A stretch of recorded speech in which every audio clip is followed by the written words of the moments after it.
দেলাওয়ার হোসেন সাঈদীকে রাজাকার কেন বিখ্যাত হয়েছে শুনে নেন দুইটা কানে।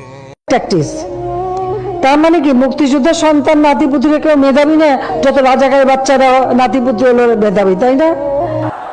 আজ আমাকে কথা বলতেই হবে ইনশাআল্লাহ, কারণ আগামীতে আবার আপনাদের সাথে দেখা হবে কিনা আমি জানি না। কথা বলতেই হবে।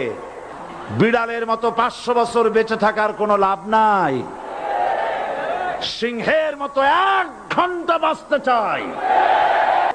প্রধানমন্ত্রী সুদ্ধা এ লোকটি নাস্তিক, ইসলামের চূড়ান্ত দুশমন।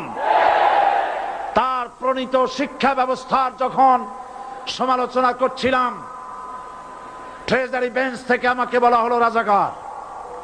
আমি আমার সমস্ত শক্তি একত্রিত করে বলেছিলাম শুধুমাত্র হিন্দুস্তানের রাজাকারেরাই